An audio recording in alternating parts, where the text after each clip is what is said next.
Hilbs was around, and Hilbs was still around when Mies came to America and needed to establish a faculty. My name is Kevin Harrington. The bulk of my career was teaching the history of architecture in the architecture program at the Illinois Institute of Technology in Chicago. Hilberseimer was already recognized with the Highrise City, the residential city. Also, his Metropolis building book came out. So I think he might have been more well known through his writings and his critique rather than his buildings. My name is Ute Poerschke. I'm an architect and urban planner, and I have also been an educator in Germany and the United States for the past 25 years. My name is Anja Guttenberger, and this is my podcast, Bauhaus Faces.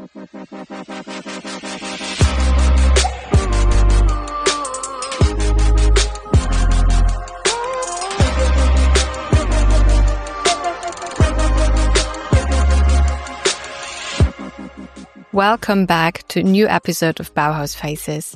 Thanks for tuning in again.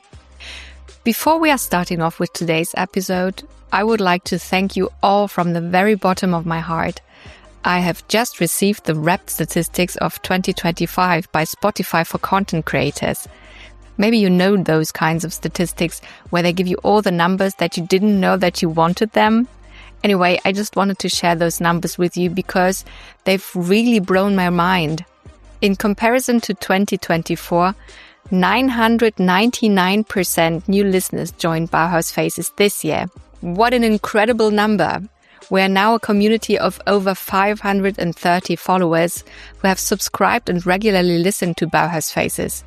And that's all thanks to you, because 91% of you have shared and recommended episodes of Bauhaus Faces. You're the best community I could ever wish for. You all know by now that this project is just me and myself, starting with the research and interviews, going on to cutting and producing each episode, and ending in publishing it and sending out a newsletter and Instagram posts. And of course, I have my highs and my lows about it. And it just so happens that whenever that is the case, I receive wonderful reviews and messages on the different podcast platforms, or emails with questions or suggestions for new podcast episodes. Believe me, all of this keeps me going. Please continue recommending Bauhaus Faces to fellow Bauhaus fans, researchers, colleagues, friends, and family.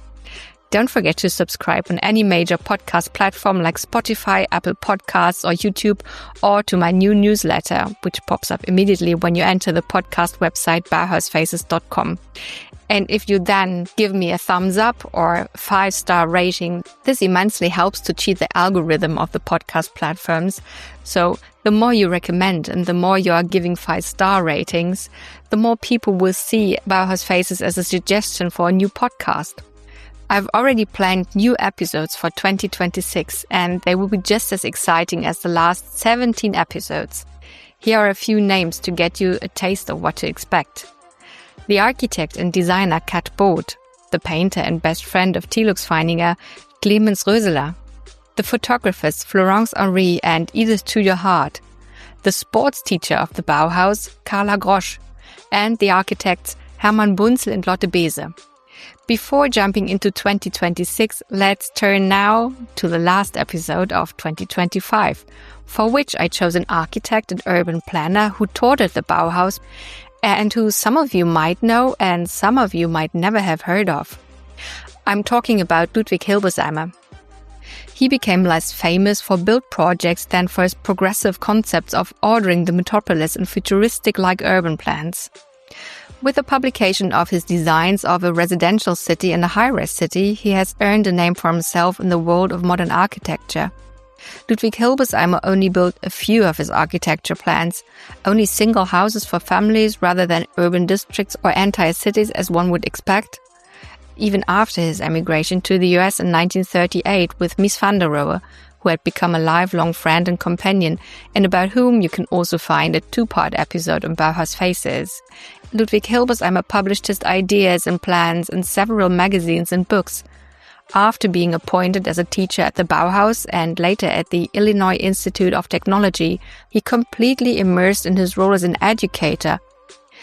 For this episode, I asked the architect, urban planner and architecture historian Ute Poerschke, who currently teaches architectural design and technical systems integration at Penn State College of Arts and Architecture, and Kevin Harrington, Professor Emeritus of Architectural History at the IIT in Chicago, to join me on Bauhaus Faces and help discuss Ludwig Hilberseimer's work from the early 1920s to the 1960s.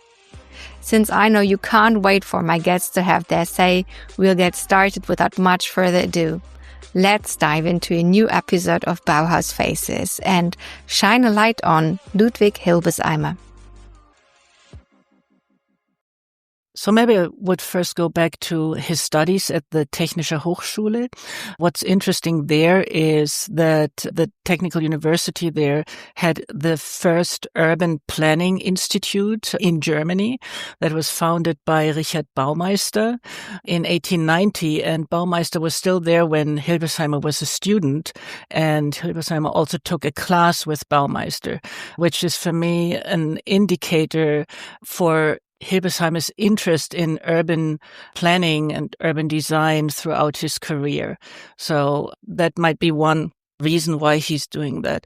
He worked in a firm in Berlin until 1914, which was also the beginning of the First World War. So there was some slowing down of productivity. And then in 1919, we see a first publication of his own designs that was in a German magazine called German Art and Decoration. And there we see a couple of still traditional designs in a formal canon, like they have strict symmetries, large pitched roofs, villas with side pavilions. So there's already some reduced ornamentation and a focus on volume, but they're still in a kind of traditional formal canon. But in 1919, I would say between 1919 and 1922, there is a reorientation of maybe many architects at that time. So Hilbersheimer joins the Arbeitsrat für Kunst, the Workers' Council for Art, November Group. So there was the November Revolution, obviously. He starts connecting to socialist artists, where I think he got a lot of inspiration also for his own work. He also started writing for magazines. He became an art critic. He wrote, for example, one article in 1922 about the competition for the skyscraper at Bahnhof Friedrichstraße, where he clearly positions himself that architecture is an art. So he's very clear about this, that architects can also take inspiration from artists. At the end, he makes a little fun also of the art. He says some competition entries do too much art and not enough architecture. So he's actually keeping a good balance on critiquing the influence of art. He becomes very interested in abstract art and particular constructivism. There's another article where he talks about Rodchenko and about Malevich, and where he also talks about the machine and how the machine leads the way also to a new aesthetic expression for architects, so that the machine requires exactness and rigor and efficiency, and that architects should start expressing that also in their architecture.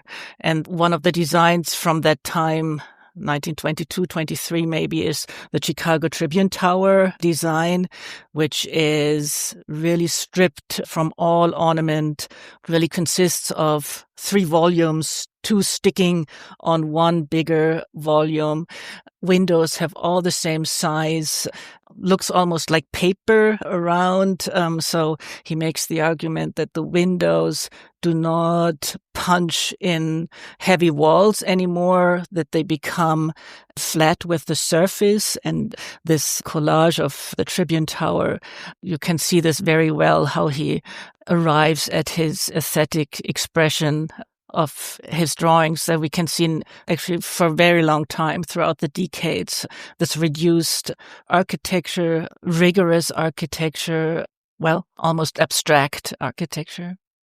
I think the social agenda is also very important, so that might explain his devotion to housing throughout his life. So housing from the small cell or the dwelling unit up to the single family house, to mid and high-rise apartment blocks, and up to larger configurations. Until then, he arrives at an urban planning scale. But so he's very devoted to housing, which comes certainly of the housing shortage after the war, financial crisis, and then obviously also the industrialization. And as I said, the focus on the machine and the efficiency.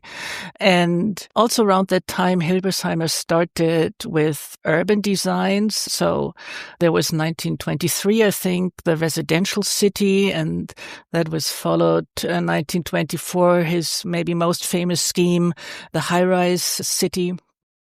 So the residential city was designed for 125,000 inhabitants.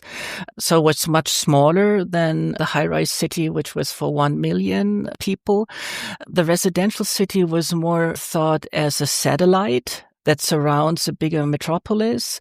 So that might come from former discourses, Ebenezer Howard, Garden City, or Unwin, where the satellite town is in focus.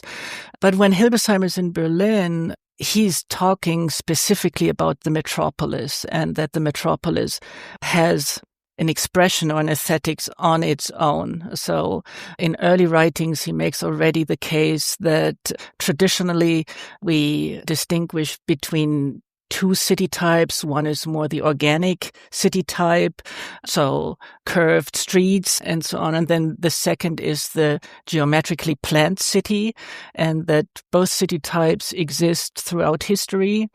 But then he says the metropolis is neither nor. That's a totally new type that comes from the density of the city, from that different people live in there, that the people are not anymore individualistic, single-oriented or family-oriented persons, that they're more in the collective. So he attaches that specifically to the metropolis and concludes from that the metropolis needs a new scheme. Both cities are in a grid. The residential city is in a much smaller scale. I think it's 5 floors. The metropolis city has 5 floors for working, administration, offices, workshops, and then on top of these 5 floors are 11 floors for housing, for apartments. So for the metropolis, he comes up with a stacked city, which was also a contrasting model to other models that were out there. So, for example, Le Corbusier did the Ville Contemporaine just shortly before that. And in Le Corbusier's model, there was a city center that had skyscrapers for workers and administration. And this was surrounded by lower apartment blocks where people were living. So people had to take transportation going in and out into the city center. And Hilberseimer flipped this into a vertical model where you lived on the top floor and then you worked more on the street level. So for him, this was a solution for the traffic problem. Well, that was heavily discussed at that time. To fully understand what Ute describes here, you must know that for the Highrise City, Hilberseimer drafted walkways high above the streets.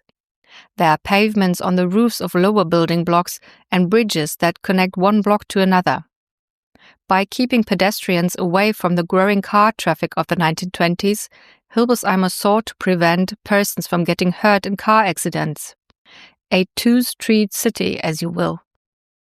The metropolis city was widely published immediately after Hilberseimer made these beautiful renderings, and they got mostly critique at the beginning. There's one article by Hugo Hering where he says that it's frightening, this scheme. And so I think that Hilberseimer very quickly tried to discuss this as an abstract scheme, as an abstract demonstration project. He also critiqued it then later in his life. I think in the 60s, he said that he made a necropolis and not a metropolis. although I find that the verticality of the city makes total sense to me, and the renderings, I'm specifically as an architect, I'm super drawn to them. So they have a very specific aesthetics of the machine that I find express the time very strongly. I think maybe the one thing where the point of critique that made sense to me is that there's no nature in there, right? So there's no parks, no trees. So Hilberseimer made that strong self-critique himself, that he said that vegetation is missing there. And so that might be how he further then developed other schemes, that this was a driver for doing that. The omission of plants throughout the overall planning reinforces the futuristic look of the Highrise City. A necropolis, to stress again the term Hilberseimer himself used to describe his imaginative urban plan many years later. I think Hilberseimer was already recognized with his schemes. So with the Highrise City, the residential city, also he has published already books. His Metropolis building book came out where he also showed designs of himself. So I think he might have been more well known through his writings and his critique rather than his buildings. But at the beginning of his early career, he also built a few houses, especially in Berlin. Hilberseimer realized a simple apartment building in 1925 to 27 in the Berlin district Treptow, 3 single-family houses in Zehlendorf in the 1930s, and a commercial building called Rheinlandhaus. Only the Rheinlandhaus from 1927 that he planned with the architect Heinrich Cosina is interesting to have a closer look at, I think. In comparison to his residential buildings, this house reveals all the refinements of new building. Situated on the intersection of Belle-Allianz-Straße, which is today Mehringdamm, and Teltower Straße, the architects designed a 2-story building with a ground floor nearly completely made of glass. The windows on the first floor were all the same size and division, except from the one directly over the entrance of the building. There, a glass door seems to give entry to the bent terrace that functioned as a roofing over the entrance door at the same time. The curved shape of the terrace reiterates the curve that the building takes at this intersection. There's just very little whitewashed concrete, and the multiple windows make the whole building look bright and airy. It reminded me a lot of Erich Mendelssohn's commercial and housing district at Leniner Platz in Berlin-Tiergarten from 1928. Hilberseimer's residential buildings, the apartment blocks and the single-family houses, all of them lack the refined grandeur of the Rheinlandhaus. All of them are very simple houses, barren of any superfluidity. And that is exactly what Hilberseimer strived for. In his publication Großstadtbauten, Metropolis Buildings from 1925, he stressed that, in future, architects will have to refrain from decorating buildings externally or imposing a monumental mask on them. They must forget all the formal baggage. For them, the economy of a train carriage or an ocean liner is more exemplary than the decorative scheme of any style. They must find solutions to new tasks that are not based on the principles of the past, but on the principles of the present. A wonderful example, although it has already been demolished, is Hilberseimer's detached 2-story house for the 1927 Weissenhof estate in Stuttgart. The architect was one of 16 modern architects who were invited by the German Werkbund to design houses for the exhibition Die Wohnung, the apartment.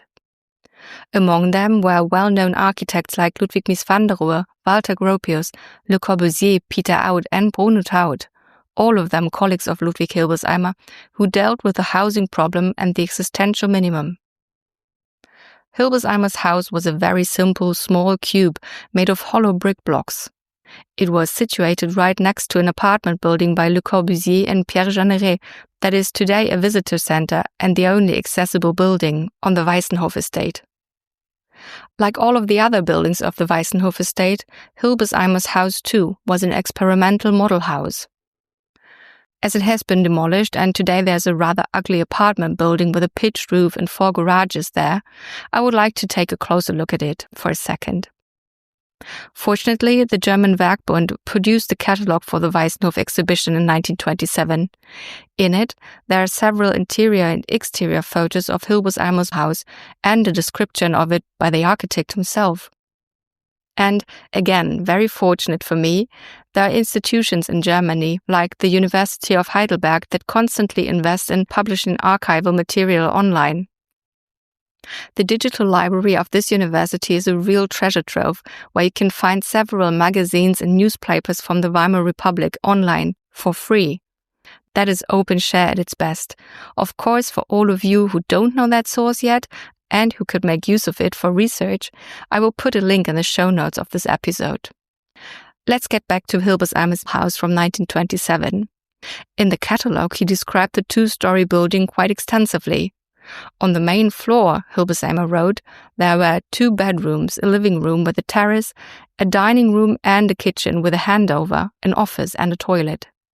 On the partially outfitted lower floor was the entrance, a toilet, laundry and drying rooms, a pantry, the heating room, a bedroom, and a room for a maid. The kitchen and the bedrooms were equipped with fitted wardrobes, therefore reducing the functional furniture needed only to tables, chairs, and beds. In the first page of his writings, Hilberseimer stressed that the best apartment will be one that has become a perfect utility object, thereby reducing the obstacles of everyday life to a minimum. He furthermore stated that an apartment should enable comfortable, practical living that meets all needs while taking up as little space as possible. The size and number of rooms depend on the needs that absolutely must be met. No part of the room, not even the smallest, should remain unused. He also explained that the future should be apartment buildings that, like a hotel, have communal areas that are being stripped of any personal character, and they should not still be based on the detached house type. I found that quite interesting because this explains Hilberseimer's earlier urban plans. His understanding is that it will be more desirable for families to live in detached houses outside of the city rather than in apartment buildings in the city. That, according to Hilberseimer, will be a place for single persons and childless couples in the future. His writing in the Weißenhof estate catalogue from 1927, as well as his model house there, foreshadow Hilberseimer's concerns as an urban planner and as an educator at the Bauhaus. Hans Witwer left in 29, and immediately then in the following semester Hilberseimer took over. I don't know why Hannes Meyer selected Hilberseimer or if there was somebody else that he asked before. However, I think that he was actually a good match for Meyer, I would say. So on the one hand, Hilberseimer was known through his writings. He was well networked, so he knew the Berlin avant-garde. He was just well networked there. He also had this social ethos, emphasizing the collective, so that is very close to Hannes Meyer. And then Hannes Meyer also always emphasized the scientific approach to design and the exactness and scientific rigor. And that is what Hilberseimer also emphasized. So I think there's a lot between the two to get attracted to each other. Yeah. There was a big shift between his metropolis studies on an urban level, as well as the building types for the metropolis, and then when he starts teaching at the Bauhaus. Well, Dessau is not a metropolis, so that's the first thing. He starts thinking about other settlements other than the metropolis. Maybe the Wohnstadt, the residential city, comes back here. There, when he arrives at the Bauhaus, not only does he give a lot to the Bauhaus by starting urban planning under Mies then, but I think he also gets a lot of inspiration and new ideas when he moves to the Bauhaus and starts teaching at the Bauhaus. So density didn't play a role in Dessau, which definitely was an issue in his metropolis city design. He was experimenting with mixed height buildings. So there's an early scheme that he published in the Bauhaus magazine where he has 5-story buildings next to 10-story buildings, and the 5 stories are for families and the 10 stories are for singles and for childless couples.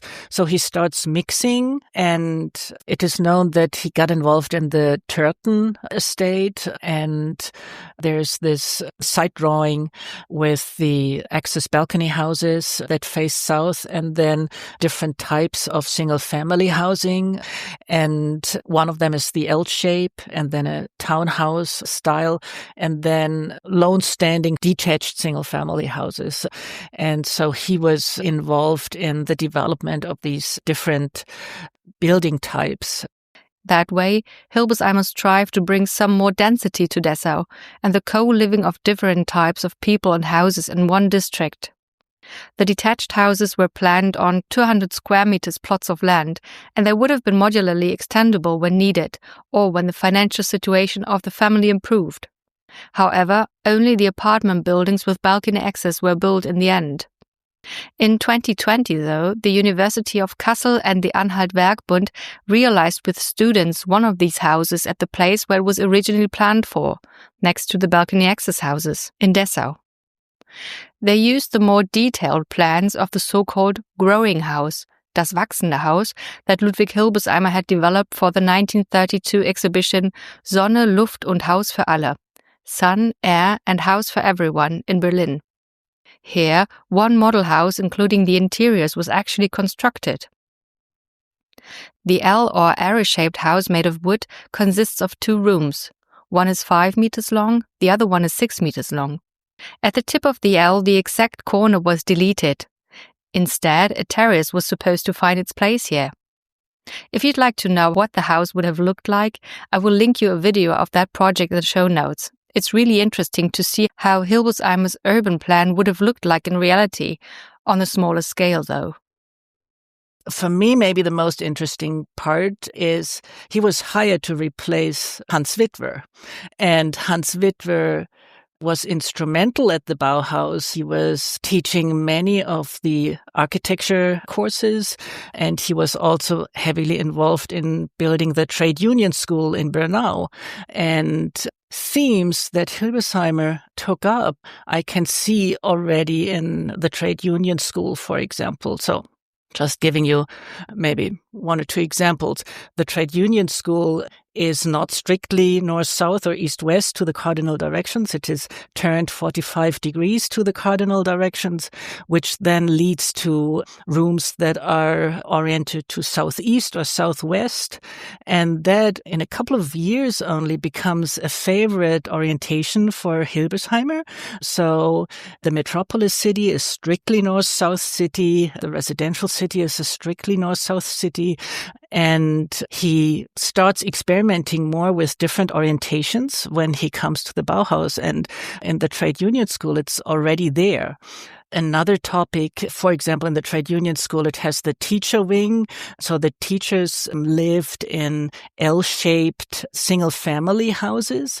And the L-shaped building became a favorite building type for Hilberseimer in the following years. And also in Chicago, he proposed the L-shaped building. So he proposed a single-story L-shaped building, and in the trade union school, they're a double height. But what the L-shaped building does is that you can orient your rooms into different directions, into southeast and southwest. So the model is already there, and Hilberseimer could study that. And maybe a third one is Hilberseimer started with his orientation studies and his solar angle studies at the Bauhaus, and Hans Witwer did this before him. And when we look at the competition drawings of the trade union school, where each competition board has at the side these orientation studies, almost to justify that the entire scheme of the school is based on solar orientation.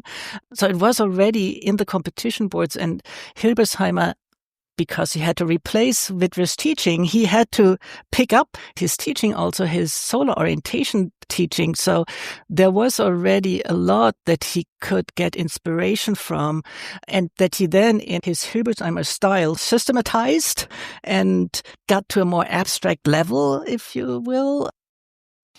I think from the solar orientation studies, he expanded this to bigger settlements and then to more urban planning. But that starts in the single room and the best orientation of an apartment that then leads to a good urban planning. I think where he might have influenced the students is his drawing style, these renderings that are so precise, line drawings, and you cannot really distinguish what is a Hilberseimer drawing and what is a student drawing.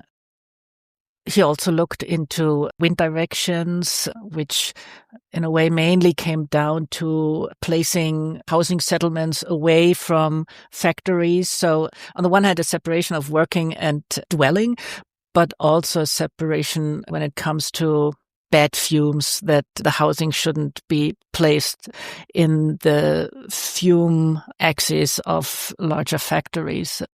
Just to explain that there's a big shift from his first phase in Berlin to this second phase at the Bauhaus.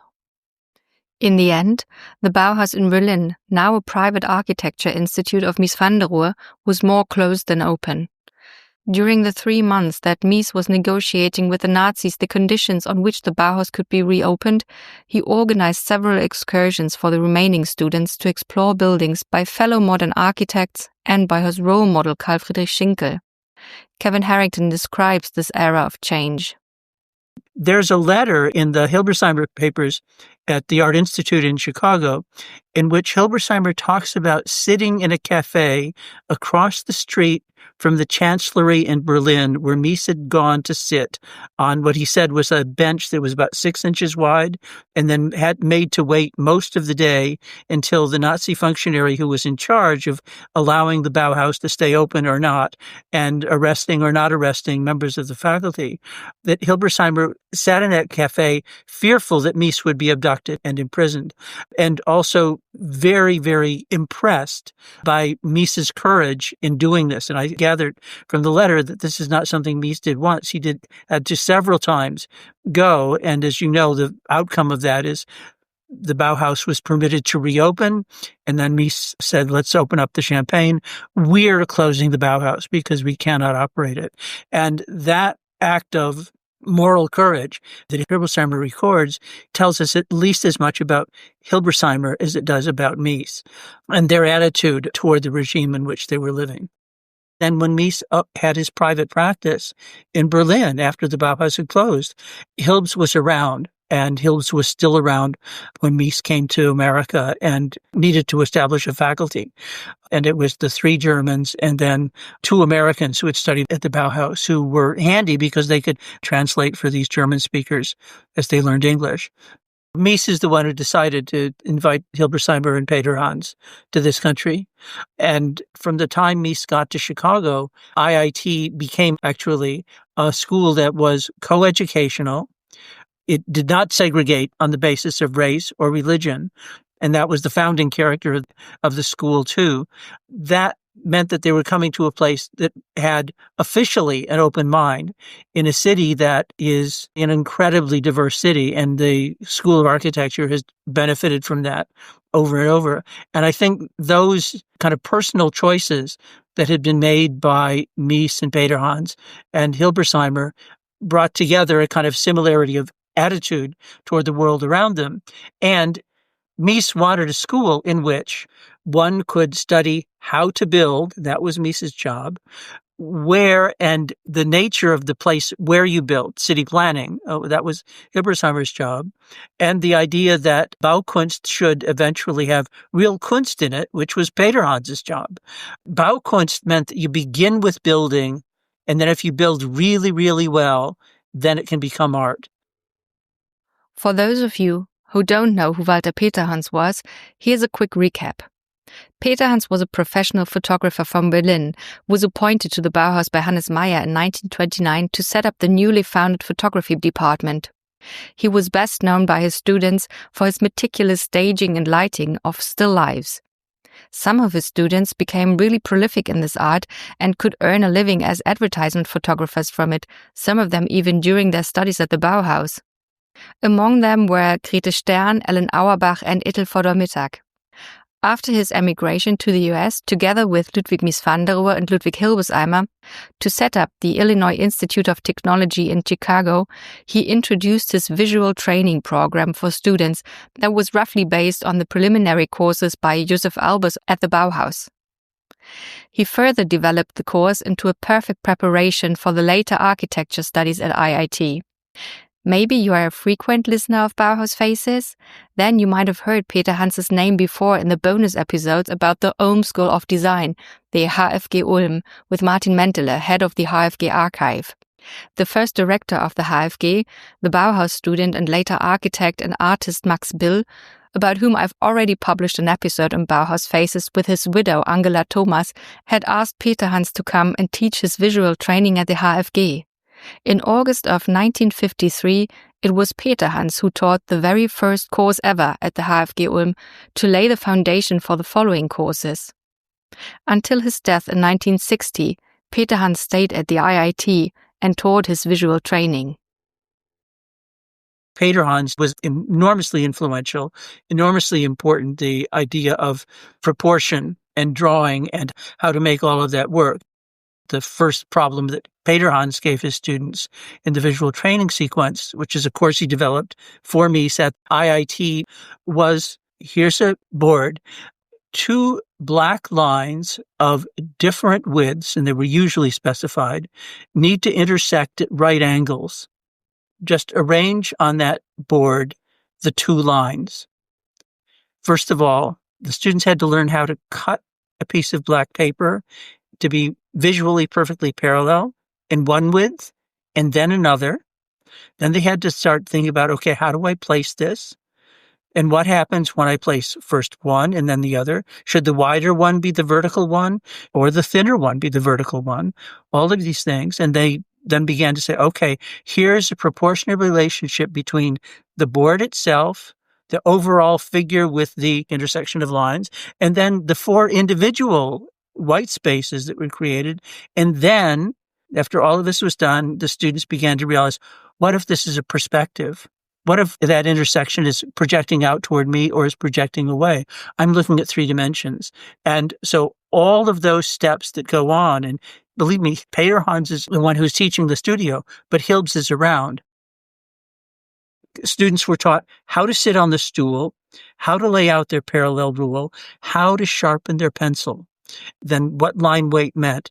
And Ute was talking about Hilberseimer's concern with the elegance of the drawings. This is something that kids at IIT had before they'd even been proposed with the idea of a building. And so drawing is at the core of their first year.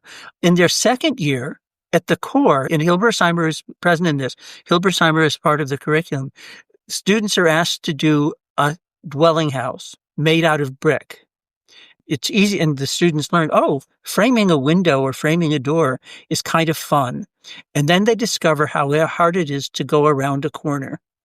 And that marvelous lesson in architecture that you can solve for the inside corner or you can solve for the outside corner, but you cannot solve for both at the same corner.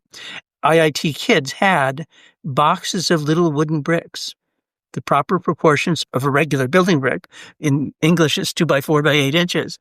They would discover that as they did that with their hands, with the material. And then sometimes they'd go outside with real bricks and start to do this and start to see what it was like to put them together. And so this quality of the materiality of what they were doing, that is what Hilberseimer asked them to think about. When in 3rd year, students start the city planning sequence, they already have control of their pencil, control of their boards, control of their materials.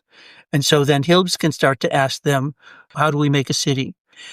And then you take that knowledge of abstraction and then apply it to how a building works, how a dwelling works, and then how do you put dwellings together, and then how you put lots of dwellings together, and do you spread them out horizontally or do you make them rise vertically?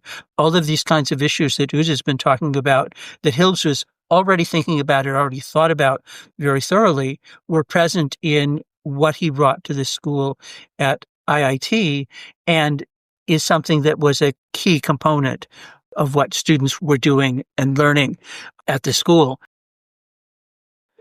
Hilbers became the most influential teacher in the building, first in the alumni hall, and then where the school had been taught in the Art Institute, then it was moved on campus, and then it was moved into Crown Hall. And in every case, what the students were learning was how to build and how to build really, really well. And Hilbers was as much a part of this as anything else. People said to me many times, well, you have to understand, this is really Hilbers' school, because he was there every day. Mies had a practice. He showed up after lunch, and as far as I understand, there were never fewer than 2 martinis at Mies's lunch, so that when he got to campus and said, well, what's happening? He was talking to a limited number of people. He did his administrative job, and he dealt with his graduate students principally. So Hilbers was the person that people saw every day, because Hilbers was there in the morning when they arrived on campus for their other courses, in the afternoon when they were in studio, and in the evening when they were doing their drawings or making their models. So Hilbers was this constant presence. And there are photographs of Hilbers with his students, and there seems to be a kind of easy affability among them. Hilbers liked students, and the students liked Hilbers. And that was, I think, enormously important and helpful in the school. And some of the kids then decided, I want to be a city planner. And in their 4th and 5th year, they could concentrate on city planning with Hilbers, but they also could continue in the architecture sequence. That's a short way of characterizing what I see as the Hilbers' importance to Mies's program at IIT. It is quite impressive that after his immigration to the US and while working as an educator at IIT, Ludwig Hilberseimer continued to publish books as a critic. The first one is called The New City and was published in 1944. This is Ute Poerschke again. His first book that came out when he was in the US was in 1944, The New City. And in that book, it's kind of a summary of all the studies that he did at the Bauhaus. So there you see the mixed settlements. There you see his solar studies of single rooms, his graphs, how much sun comes into a room when you have different orientations. So things that he had published already in Germany during his Bauhaus times, they are densified in this book in 1944. He likely worked on this book after the Bauhaus was closed until his immigration. He had a German draft, but then it took several years to get this translated. And then there's a whole series of books that he wrote on the contemporary city, the new architecture. He published regularly and continually, and that act of academic scholarship, if you will, seems to have been at the core of what he wanted to do. He did not seem to be particularly interested in actual practice. He was involved with some projects. At IIT, Hilbers' presence as an observer, as a critic, he did not have any kind of direct creative role. At Lafayette Park, he did, and he was involved with the determination of laying down the original concept, that is to say, or Mies, I'm sure, is the one who presented it, but that you want a space that is largely self-contained, and in Detroit, the site allows you to have a self-contained space that has a mix of low, mid, and high-rise buildings, which came over time. And this is something that Hilbers was proposing earlier on and that disappeared. For instance, in none of Hilbers' plans that I've studied does he include the courtyard houses that Mies created for Lafayette Park, that are among the most beautiful things there. And then the townhouse buildings that Mies did, the 2-story buildings that are all over the site, those you could easily say are, from the vocabulary of Hilberseimer. how I understand the history of the Lafayette Park, there are some early sketches of Hilberseimer of the entire layout. So maybe the one thing that really survived is that green belt in the middle where the school is implemented. But in this early sketch or early sketches, we see the settlement units that he came up with in the 1930s already. So we see the L-shaped single-family house, and then we see the high-rise apartment building. And we see a nice orientation towards southeast. So Hilberseimer always preferred the southeast over the southwest, because in the southwest, the bedrooms get really warm before you go to bed. So these sketches exist. When I was there, it's actually a beautiful area, and the landscape is one of the strongest pieces I find, where the parking is slightly lowered so that when you walk, they are somehow tacked in the ground, how the trees are planted. This works so beautifully with the architecture. As some of the people who worked on the project in Mies's office said to me once, we came in one day and Hilbes's plan was gone and Mies had a new plan. But I don't think you can point to Hilbes having a hand in an actual building. And I don't see any evidence that Hilbes had his hand in a direct way. Now, let me back up a sec. Many people who worked in Mies's office said that Hilbes often came to the office in the late afternoon, and I can't imagine them not talking about architecture. So there may be ways, that silent ways, that neither Mies nor Hilbes is going to, write down, oh, this corner could be better if, or something like that. I don't know of anything that points to that kind of direct influence, but that it was there, that Mies was a person who admired and respected Hilbes throughout. There's no doubt in my mind about that. It seems to me what's really going on in the relationship between the two figures, that's adherence to general principles and then figuring out, okay, this is this problem. And Hilbes, I think, is the general principles guy. Mies is the specific problem guy. We don't have examples of Hilbes's architecture to look at. The very few photographs of Hilbes's buildings that I've seen are not as proportionally elegant as Mies's are.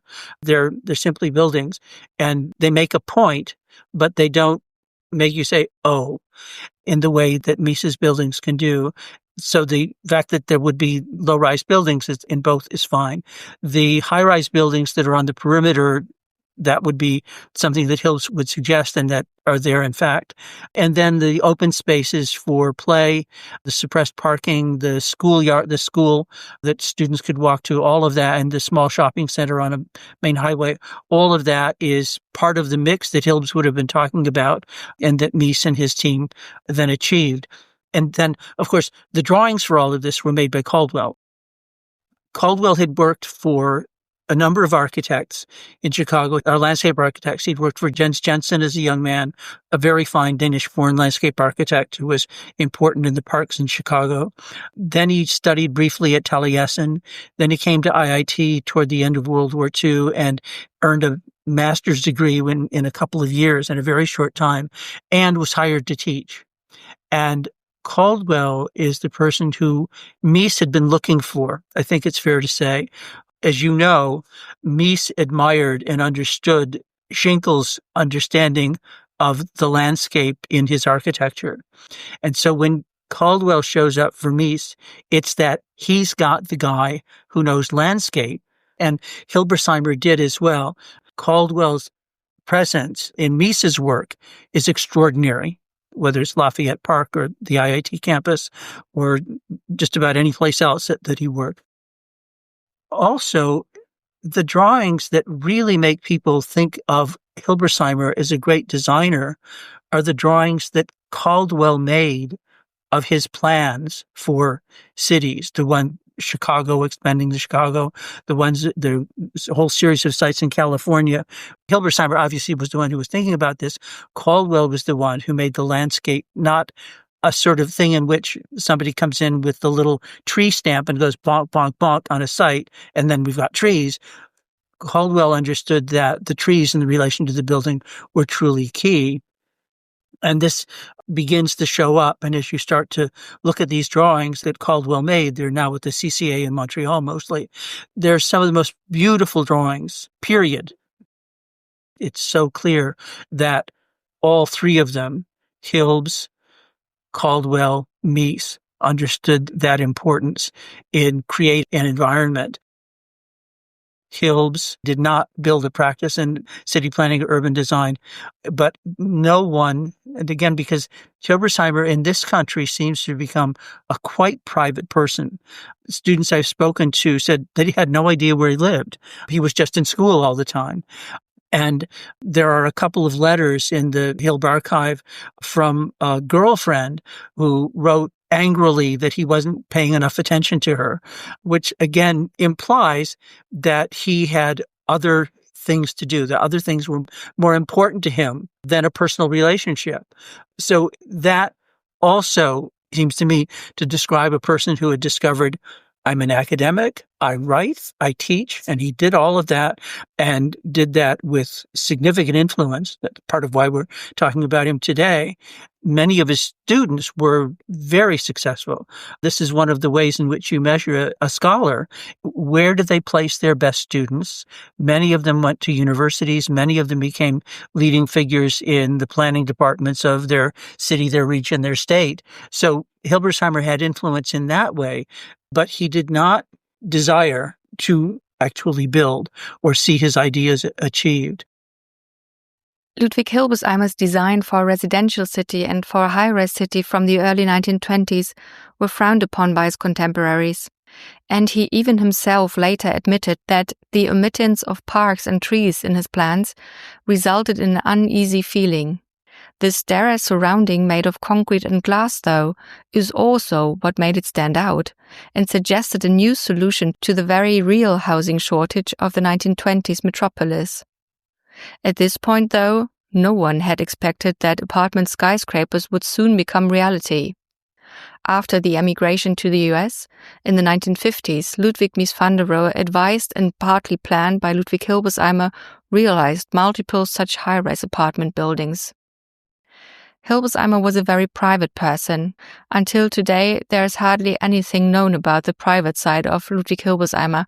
Even his long-time relationship to the Bauhaus textile designer Otti Berger is slightly unclear.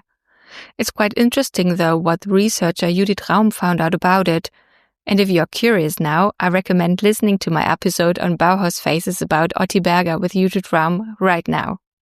Ludwig Hilberseimer, who everyone, staff and students at the IIT still lovingly call Hilbs, like Kevin did as well in this episode, is still present at the university.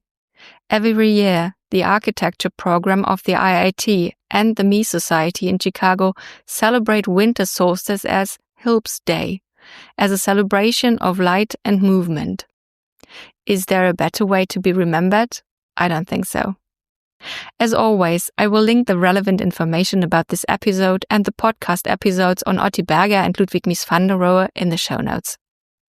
If you liked this episode or another episode of Bauhaus Faces, please don't forget to subscribe and rate on Apple Podcasts, Spotify, or YouTube. And recommend it to your friends, family, and colleagues. Don't forget to subscribe to my new podcast newsletter on bauhausfaces.com to stay up to date about new episodes of Bauhaus Faces. And now, there's nothing left to say but tune in next time for a new episode of Bauhaus Faces.